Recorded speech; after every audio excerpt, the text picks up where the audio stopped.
Eu me chamo Anderson, sou da comunidade Coração de Maria, discípulo da comunidade Coração de Maria. Sou noivo da Ana, tá certo?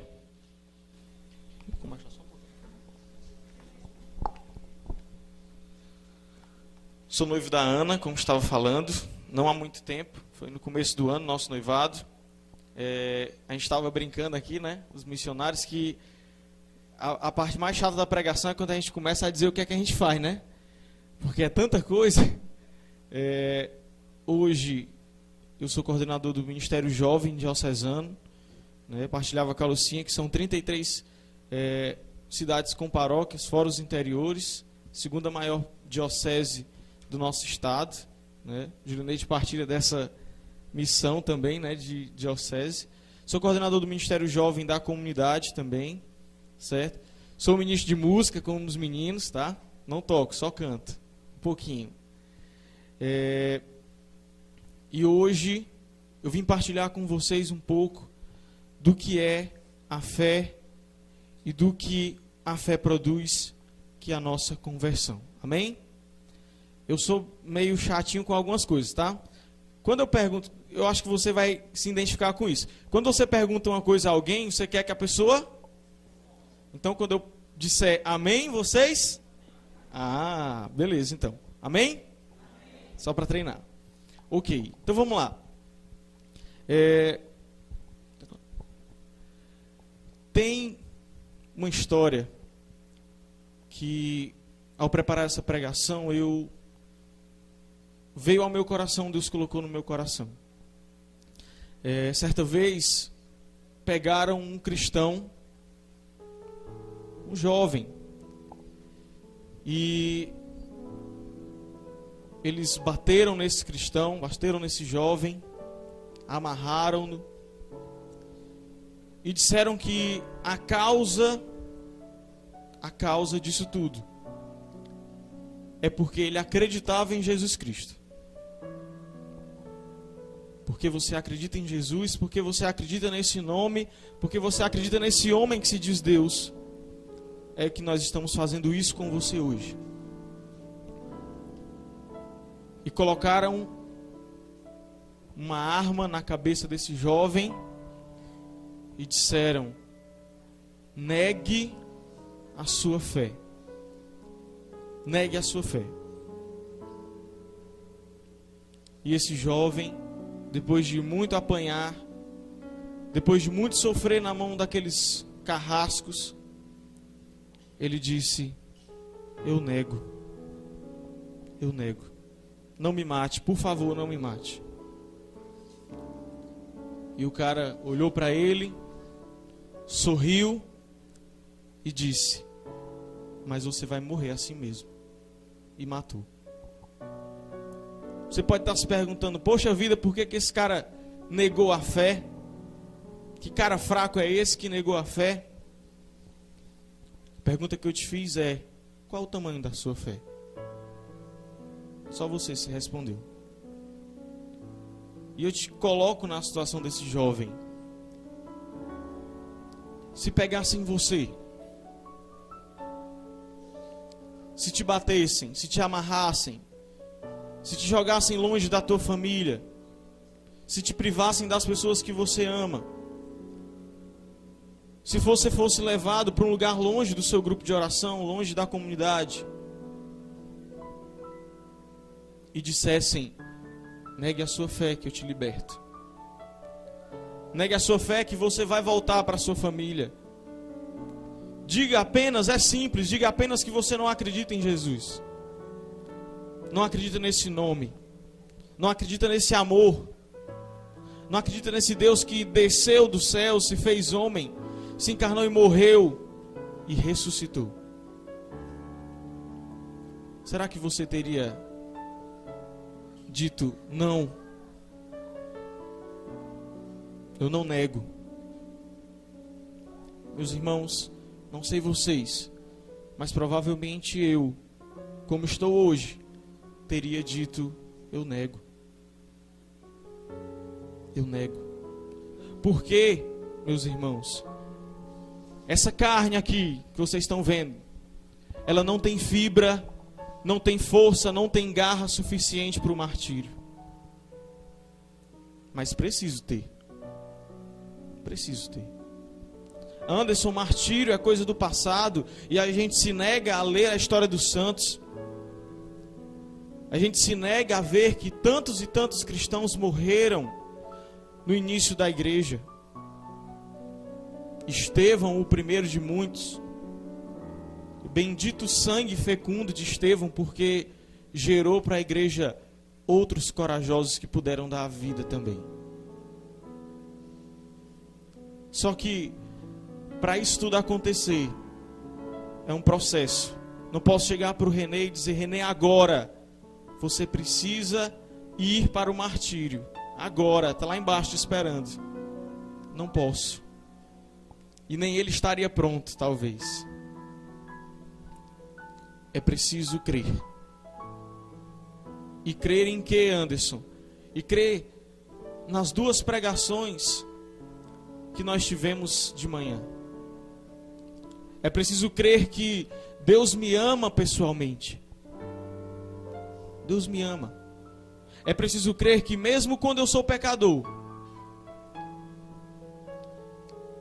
a certeza é de que Jesus já me salvou. Me salvou, eu, pessoal. Porque nós corremos um risco, meus irmãos, de quando nós vemos e ouvimos falar e até mesmo falamos que Deus nos salvou, Deus ama todo mundo, nós corremos o risco de não compreendermos bem o amor que Deus tem por mim, por você. Um amor pessoal. Amém? Então vamos lá. Diante do crer, diante daquilo que eu preciso crer, no amor de Jesus, na sua salvação, aí sim eu posso ter fé. Aí sim eu posso ir mais além. Pergunto para vocês: Jesus morreu? E só isso? Foi o que aconteceu. Ressuscitou e está vivo no meio de nós. Amém?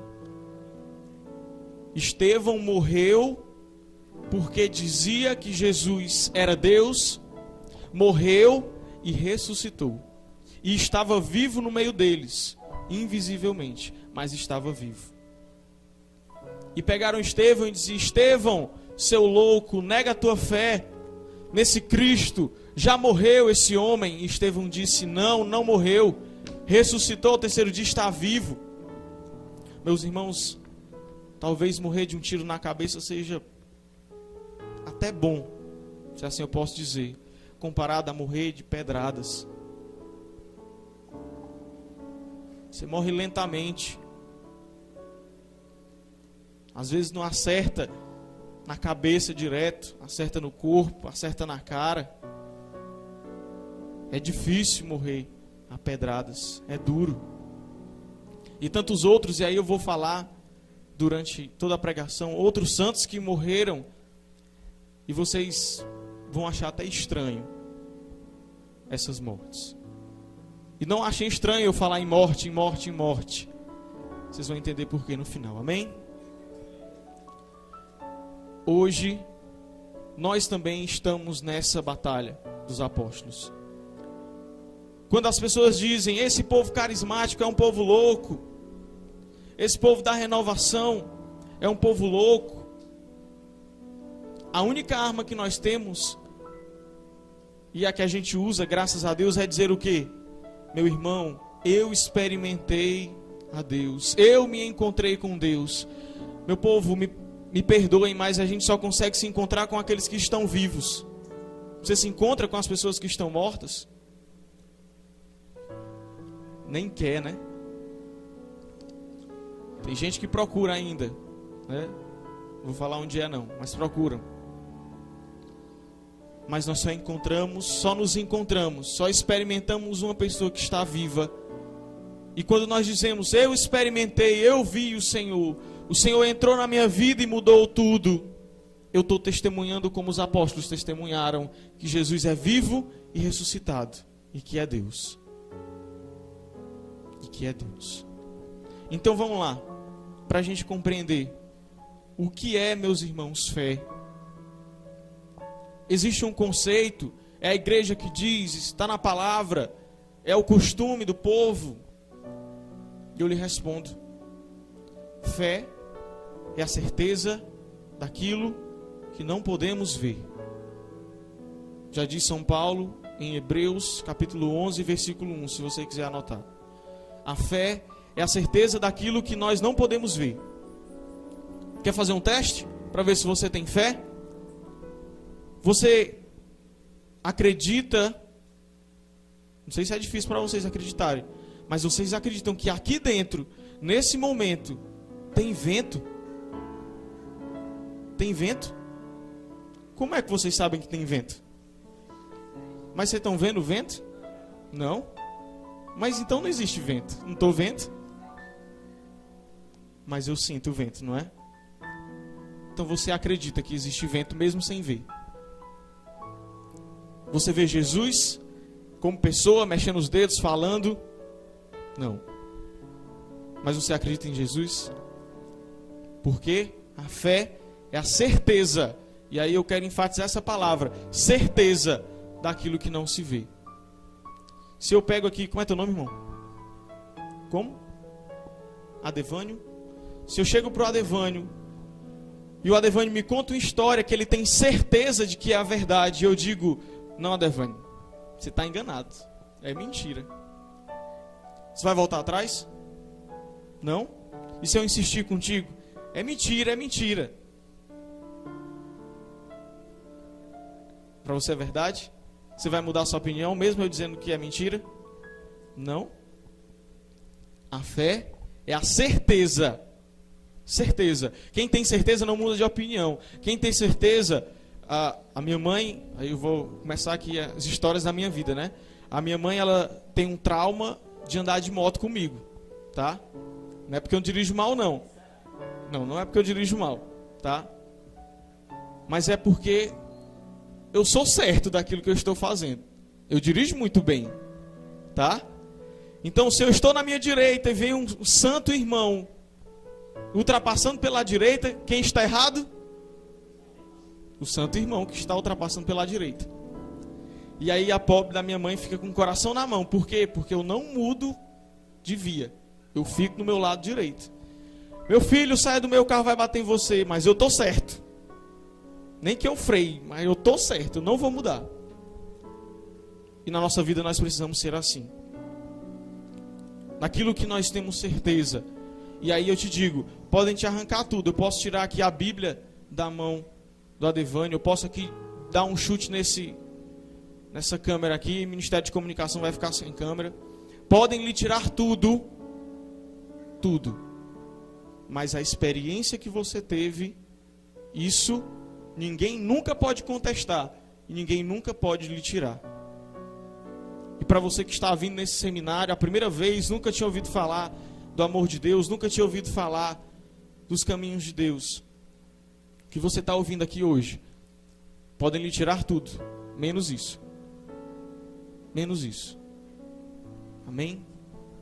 Para aqueles que já são do grupo de oração, para aqueles que já são da vocação, renovem, meus irmãos, a fé.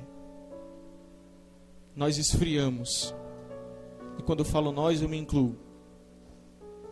Nós esquecemos de proclamar todos os dias que Jesus é vivo. Os nossos pecados, as nossas falhas, as nossas misérias, às vezes, nos cegam. E a gente esquece que Jesus já venceu tudo isso. Coragem. Eu venci o mundo. Eu venci o mundo. E aí, se a gente juntar com outra palavra, com Cristo nós somos mais que vencedores. Se nós estamos com Ele, no time dele, nós vencemos o mundo também. E pode vir tribulação, pode vir espada, pode vir injúria, pode vir vergonha, pode vir tudo isso. Não vai nos afetar. Simplesmente não nos afeta. E aí, faz como a Adevânio, né? Tá bom. Você está dizendo que é mentira, mas eu creio que é verdade. Não posso lhe obrigar a acreditar, mas eu sei que no meu coração o que eu vivi é verdade. Olha para a pessoa que está do teu lado e diz assim: meu irmão, saiba, você precisa todos os dias renovar a sua fé. Você precisa, na Santa Missa, rezar o credo, prestando atenção em cada palavra. Amém? Então vamos lá, meus irmãos. Já entrei um pouco já no meio, vamos dizer assim, da pregação, tá certo? Todo mundo voltando para cá. E eu queria novamente, agora aprofundando, falar sobre a experiência dos apóstolos. Obrigado. Sobre a experiência dos apóstolos. Porque em especial hoje, de hoje para amanhã, vamos pegar assim, né? Vamos usar dessa forma. A igreja comemora o seu aniversário. A igreja nascia em missão, como disse Papa Francisco agora esse fim de semana, no Pentecostes. E aí esses caras que passaram 3 anos com Jesus, e 3 anos, a gente pode, 3 anos só, é muita coisa. Eu e a Carol, a gente faz 2 anos de amizade esse ano, e parece que a gente já se conhece há 1 milênio, né? Então, eles tiveram 3 anos de convivência direto com Jesus. Dormia junto, acordava junto, viajava junto, pregava junto, comia junto, andava de barco juntos. 3 anos diretos, meus irmãos, e a intimidade cresceu. Só que esses caras, quando Jesus morreu, mesmo ressuscitado, eles tinham uma coisa chamada medo. E medo que nós temos também. Anderson, eu não tenho medo não. Eu não tremo na minha fé. Vou fazer uma pergunta aqui para os homens, tá? Quando chega um amigo seu, que não é da comunidade, que não é do grupo de oração, que é do mundão, pegador das gatinhas, o cara que do 51º chitão, ele já foi 50º, né? Já foi 50.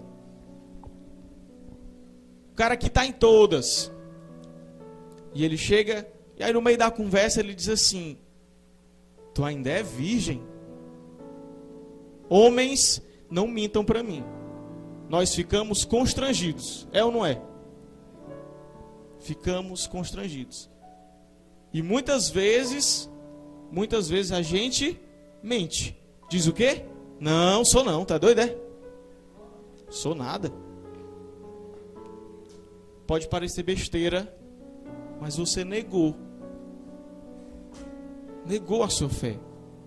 Por que é vergonhoso dizer que você é virgem? Porque o mundo quer? Porque o mundo impõe? Não tenham medo. Não tenham medo. E nessas pequenas coisas nós negamos a nossa fé. Tantas e tantas outras vezes que nós negamos a nossa fé, meus irmãos, que eu não vou me ater porque não vai dar tempo, certo? Mas isso acontece. E esses apóstolos, quando receberam o Espírito Santo, certamente nesses dias, hoje e amanhã, há 2000 anos atrás, eles não tiveram mais medo. Que prova é que tu tem, Anderson, que eles não tiveram mais medo? Atos dos Apóstolos, capítulo 2, versículos de 12 adiante. Pedro sai do cenáculo e diz: povo de Israel, este Cristo que crucificastes é o próprio Deus e é ressuscitado dos mortos. E começa a pregar a palavra sem medo. Eles tinham medo de quê? Pedro negou Jesus 3 vezes, por quê? Porque ele não queria morrer. Só que agora Pedro não estava com medo de morrer. Ele saiu no meio do povo e começou a pregar. E naquele dia a palavra diz que 3.000 pessoas foram acrescentadas ao número dos discípulos de Jesus. Amém? E o Atos dos Apóstolos vai narrar para a gente várias histórias dessas, em que o povo de Deus não teve medo de proclamá-lo. Existe uma tradição, uma história, vamos dizer assim, entre nós católicos, que quando Pedro estava em Roma e o imperador decidiu matá-lo, Pedro saiu de Roma. Ô minha gente, Sério mesmo, ele fez errado? Imagina aí, eu tô aqui no marco e tem um cara querendo me matar no marco. Eu digo, Lucinha, por favor, Sobral, eu fiz errado? Não fiz errado. Nem Pedro fez errado. O cara queria matar ele, ele saiu. A igreja precisava de Pedro. Beleza, Pedro saiu de madrugada de Roma, com uma túnica, para ninguém reconhecê-lo. No meio do caminho, Pedro enxergou uma pessoa vindo, estava escuro, lógico, lá não tem poste naquele tempo, né? Estava escuro, Pedro viu uma pessoa vindo em direção oposta, indo para Roma. E quando a pessoa passou muito perto de Pedro, ele reconheceu que era Jesus. E ele ficou estático, né? Tipo, depois de tanto tempo sem ver Jesus fisicamente, só no pão, só na fração do pão, Pedro ficou estático e disse: Mestre, és tu? E ele disse: sou eu, Pedro. Ele pergunta: Mestre, para onde vais? E ele diz: vou a Roma. Pedro pergunta: fazer o que em Roma? E Jesus diz: morrer de novo no teu lugar. E Pedro fez diferente dessa vez. Não negou, não foi embora, não fugiu. Voltou e morreu por Jesus. Não se sentiu digno de morrer como o mestre na cruz. Pediu para ser crucificado de cabeça para baixo. Não sou digno de morrer como meu Salvador. E foi crucificado de cabeça para baixo. Diferente de Jesus, não foi açoitado, né? Nosso Senhor apanhou muito, muito mesmo. A palavra vai dizer em Isaías que não conseguíamos olhar para ele, já não tinha mais a aparência de homem. Mas Pedro não, só foi crucificado, e a morte de crucifixão é mais lenta quando não há flagelação. E de cabeça para baixo não deve ter sido nada agradável, mas ele morreu. E eu te pergunto, você teria a mesma atitude de Pedro? Você teria parado, pensado e não, eu vou voltar? Ou será que eu, sendo ameaçado aqui por alguém no marco, vou dizer, não, eu vou pregar até o fim. Se for para morrer, vou morrer depois de pregar a palavra. E amém. Avisem a minha mãe que eu morri aqui, pregando a palavra. Amém? Então vamos lá, prosseguindo. Diante dessa fé que nós temos em Jesus Cristo, ela gera um fruto. Ela gera um fruto, e esse fruto se chama testemunho de vida. E aí nós vemos na Canção Nova e em vários outros canais de comunicação cristãs, pessoas que estavam na droga, pessoas que estavam traficando, pessoas que eram homossexuais, travestis, pessoas que tinham vida sexual desregrada e encontraram Jesus. E tudo isso mudou. Mudou, Anderson. Por quê? Foi o povo da comunidade, foi o povo da igreja que fez a pessoa mudar? Diz: sai dessa vida, ladrão, traficante. Não é assim que funciona, meus irmãos. Mudou a vida dessas pessoas porque eles experimentaram de algo que, se você experimenta, nunca mais volta atrás. Mais viciante do que qualquer droga, mais potente do que qualquer pó químico, qualquer pílula, qualquer mato. Eles experimentaram do amor de Jesus. E desse amor de Jesus eles não puderam mais largar. Não sou nada sem Deus. Se me tirassem Deus, meus irmãos, o que é que seria de mim? Se lhe tirassem Deus, o que seria de você? Nada, nada. Não somos nada sem Deus. E esse testemunho nosso, ele precisa ser diário. Anderson, como é que eu faço isso? Nunca fui traficante. Eu nunca usei drogas. Eu ainda sou virgem. Como eu dou testemunho? Eu digo, meus irmãos, eu também nunca fui isso. Nunca fui traficante, nunca usei drogas. Nunca fui, por incrível que pareça, nunca fui a uma festa de forró na minha vida. Sou virgem, casarei virgem em nome de Jesus. E aí, Anderson, que testemunho é que tu tem para me dar? Eu tenho um testemunho normal. Pode ser bobinho, mas muitos de nós já vivemos. Tive uma namorada, antes de conhecer a Deus, que gostava muito, muito mesmo. A minha vida girava em torno dela e um dia esse namoro acabou. E eu fiquei sem chão. Ela era o meu chão. E aí me tiraram o único amor em que eu me segurava, que era o dela. Aliás, ela mesma tirou, né? Me tiraram não. Ela mesma tirou. E aí, agora, o que fazer? E aí a providência de Deus é tão grande que eu passei 3 dias chorando. Quantos dias Jesus passou morto? Depois foi o que aconteceu? No 3º dia eu ganhei um livro chamado Ao Amor da Minha Vida. Cartas de Deus apaixonado por mim. E aí pronto, minha gente. Quando eu vi que existia um Deus que me amava mais que tudo, disse, basta.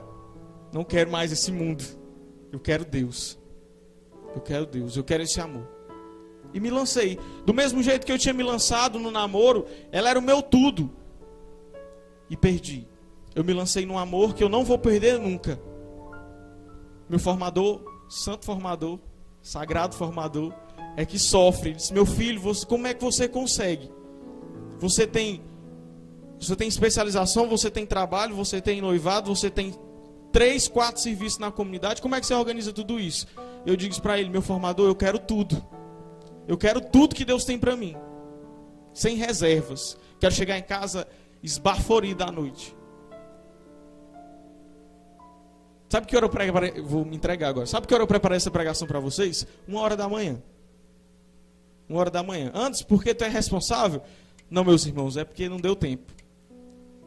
Ministrei no grupo, ministrei na Crisma, preguei num grupo da vocação.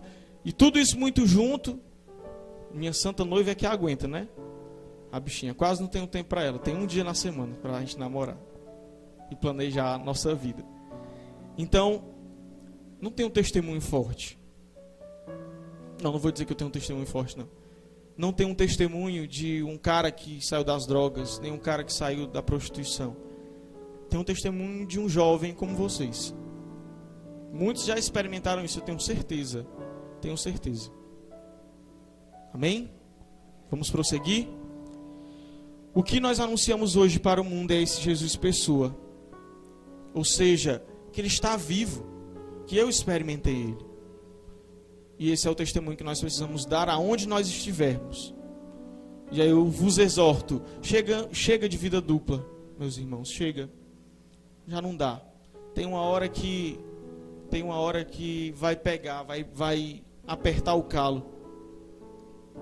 Uma hora você vai parar e pensar e dizer que nunca vou poder evangelizar aquela pessoa em que eu disse para ela que eu não sou virgem. Nunca vou poder chegar para essa pessoa e dar um testemunho e fazer com que ela se converta, porque ela conheceu um Anderson que é mentiroso, um Anderson do mundo. Mas o Anderson não é mais do mundo. Então chega de vida dupla.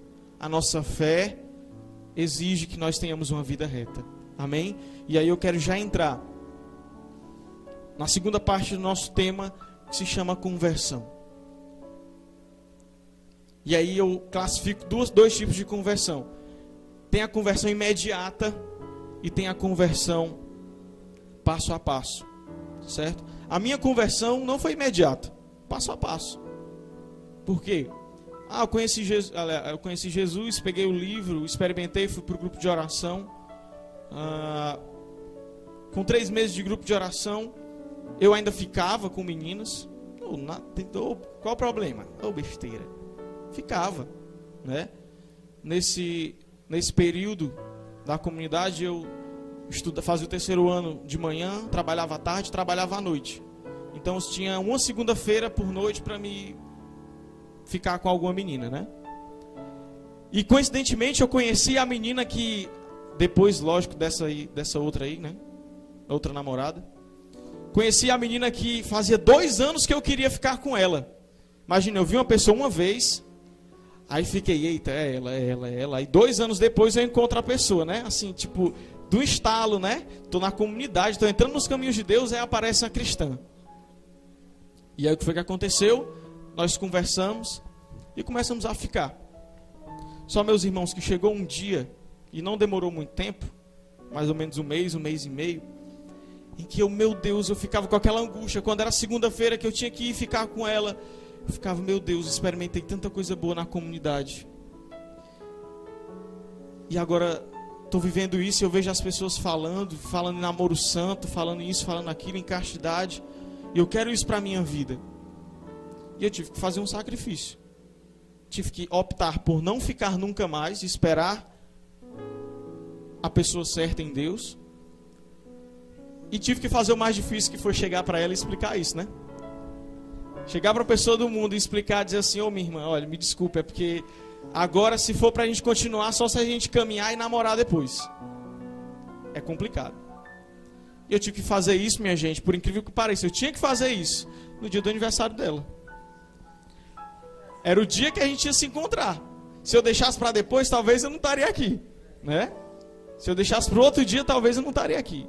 E eu disse para ela desse jeito, olha, eu só estou usando você, você só está me usando, não vai dar mais certo a gente ficar junto. Quero esperar a minha pessoa em Deus. Ela ficou com aquela cara de, hã? Como é aí a história? Não entendi, conta aí de novo. Mas aconteceu. Só beber água. Então a minha conversão foi passo a passo. Passou-se aí 4, 5 meses para que isso acontecesse. E ainda hoje estou me convertendo, tá certo? Não sou santo. Ainda hoje estou me convertendo. Mas vamos falar das conversões agora imediatas. Tá certo? E aí eu quero falar de Santo Agostinho. Imediata para ele, né? Porque para a mãe dele não foi, né? Imediata para Santo Agostinho. Para Santa Mônica não foi imediata de jeito nenhum. Santo Agostinho, se hoje vivo fosse, morasse no Marco, ele seria o organizador do Chitão. De tão festeiro que ele é. Era, né? De tão festeiro que ele era. Santo Agostinho, a diversão dele era sair, ir para a orgia, comer bastante, festejar, cantar as músicas lá daquele tempo. E pegava 5, 4, 3, 8 mulheres e ia para o quarto e fazia aquele bacanal. Era a diversão de Santo Agostinho. E a mãe dele, pobre mãe, quem é a mãe sabe, intercedam pelos seus filhos, tá bom? Para eles serem santos um dia.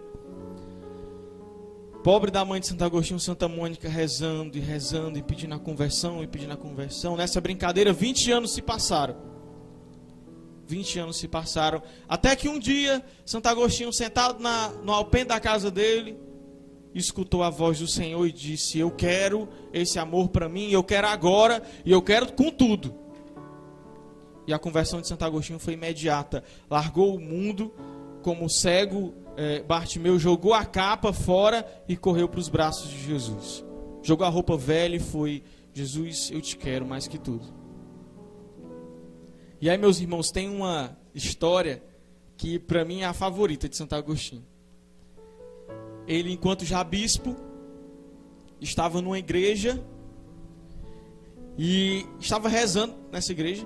Normal, o bispo reza, né? Naquele tempo talvez tivesse mais disponibilidade do que os nossos de hoje, né?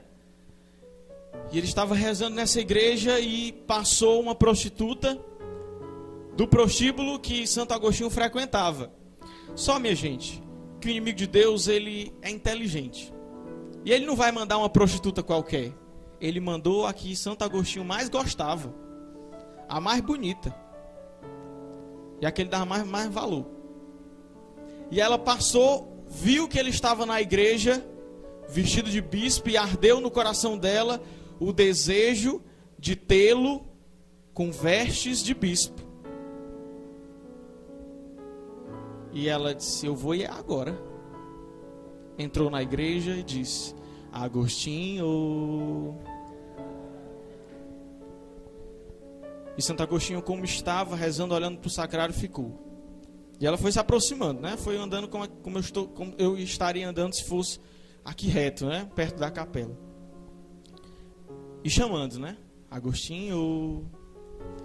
E ela chegou mais perto e Santo Agostinho se levantou, sem olhar para ela, e foi em direção à sacristia. E ela atrás, chamando ele. Agostinho. Quando chegou na sacristia, que já não tinha mais o pobre do Agostinho fugir, não tinha saída pela sacristia, ele ficou olhando para a parede, de costas para a porta. Ela bateu no ombro dele e disse: Agostinho, sou eu, aquela, você lembra? E Santo Agostinho se virou, olhou nos olhos dela e disse: mas eu não sou mais aquele. Eu não sou mais aquele que você me conheceu. Sou outra pessoa. Que aquela mulher foi embora. Então, meus irmãos, não importa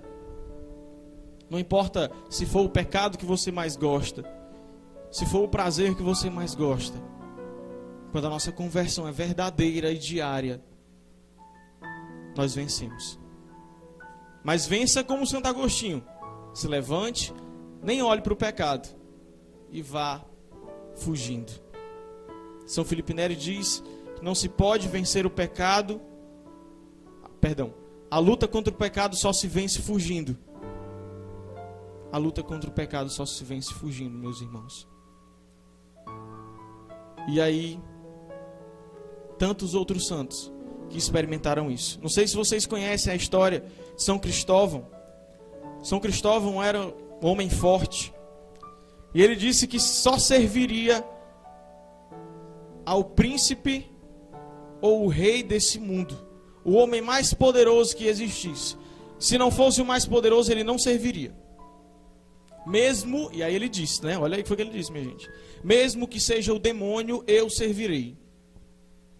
Mesmo que seja o demônio, eu servirei. E aí São Cristóvão estava, certo dia, passando pelo um rio e viu uma criança.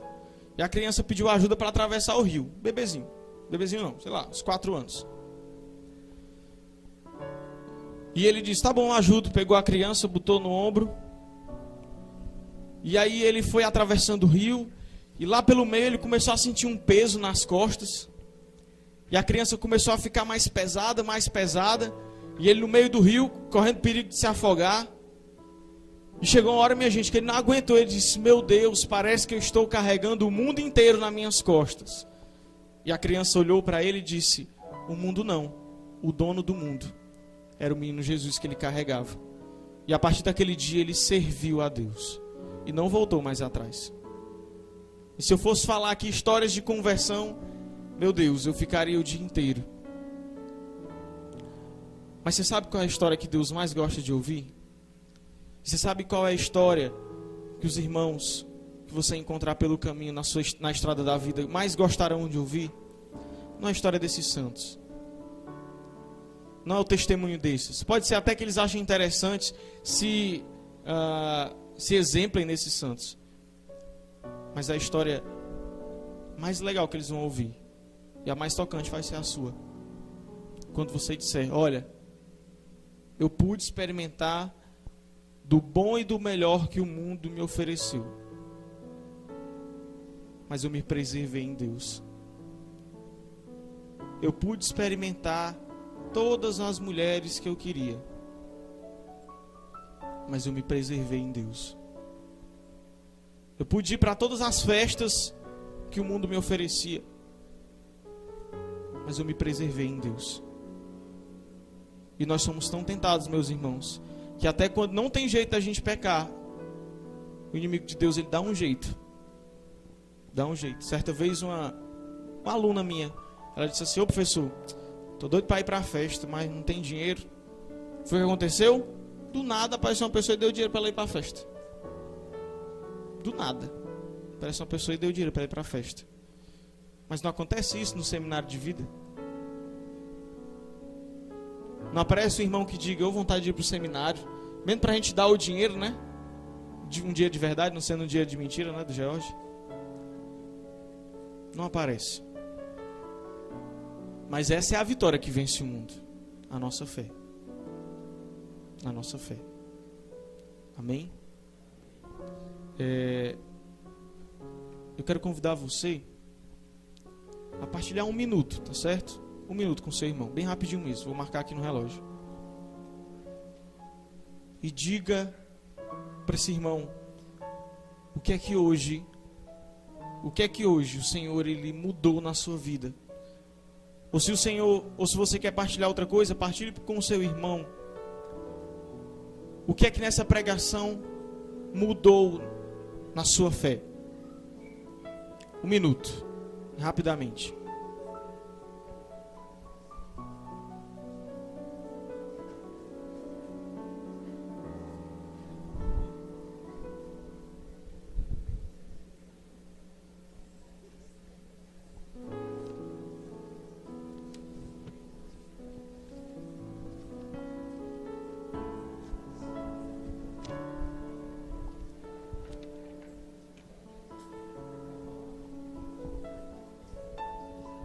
Segundos. Vai finalizando tua partilha.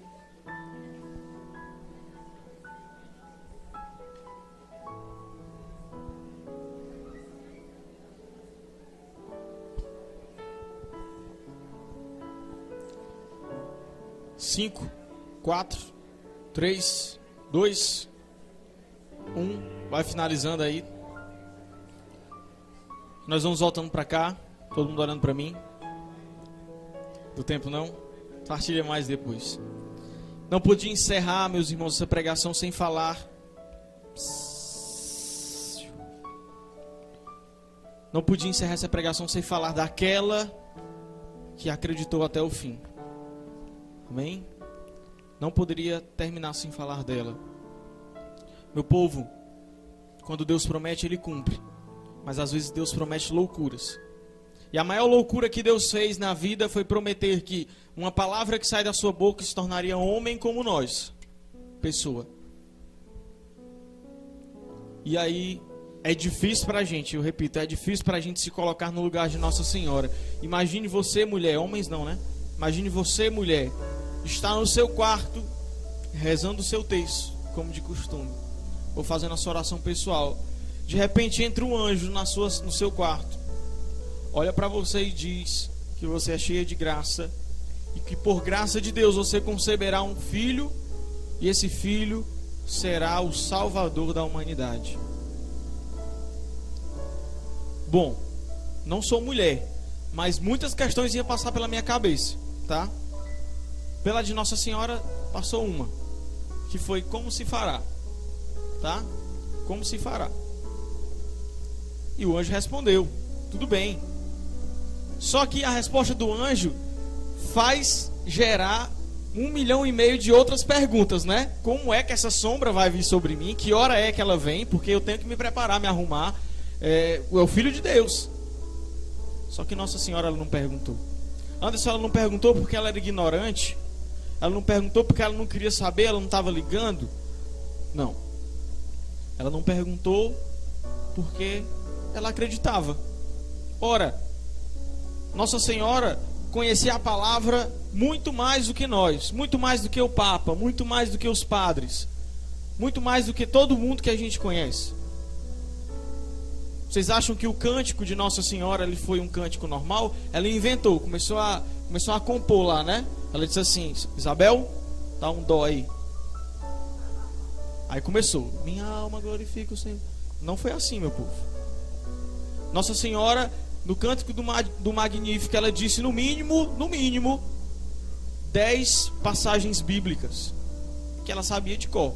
Se a gente perguntasse, né, ia ganhar dos irmãos protestantes e longe, né? Ela ia dizer onde é que estava, qual era o versículo. E se ele perguntasse de novo, ela ia responder outras coisas, outras passagens, né? Ela era cheia da palavra de Deus e sabia das maravilhas que tinha acontecido. Meu Deus, Sara concebeu na velhice. Meu Deus, Moisés abriu o mar vermelho, fez água jorrar de pedra, viu Deus face a face. Meu Deus, muralhas caíram em Jericó. Gideão venceu um exército imenso com 300 homens. Sansão derrubou colunas só com a força dos seus braços. Davi, um menino, destruiu, matou um gigante. Maravilhas o Senhor realizou.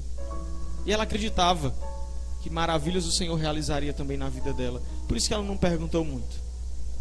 E aí é bom, nós temos fé quando está tudo bem. Beleza, Jesus, um menino, nenenzinho vai nascer. Oh, coisa boa, passa talquinho nele, cheira, tão cheirosinho, né? O meninozinho vai criando, menino obediente, passou 30 anos em casa, né? Hoje em dia o pessoal chega nos 20, 24, já quer casar, quer sair de casa. Mas não, Jesus passou 30 anos, obediente, menino bom. Até aí, beleza. Se fosse conosco, a nossa fé estaria de pé.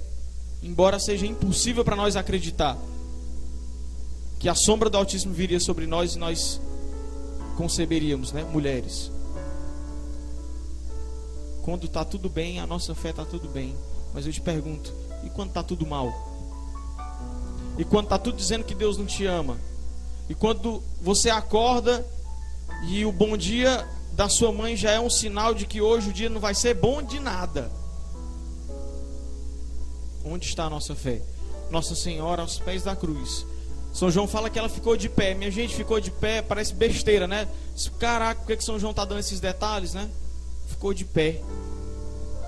Minha gente, já vi enterros em que as mães dos filhos, com seus filhos lá no caixão, desmaiavam, não tinha força para ficar em pé, desmaiava, desfalecia, não tinha mais consciência. E é porque o menino já estava morto, embalsamado, dentro do caixão, cheio de florzinha, pronto para ser enterrado. Nossa Senhora viu Jesus flagelado, vivo, sofrendo e sem ninguém para ajudar, e ficou de pé. Ficou de pé. E ela é a mãe da nossa fé. Amém? Vamos ficar de pé. E agora sim nós vamos cantar a música inteira. E meus irmãos, diante daquilo que Deus falou hoje para você, diante daquilo que Deus preparou hoje para você, creia. Creia que o nosso Deus é vivo. Fecha teus olhos, ergue teus braços.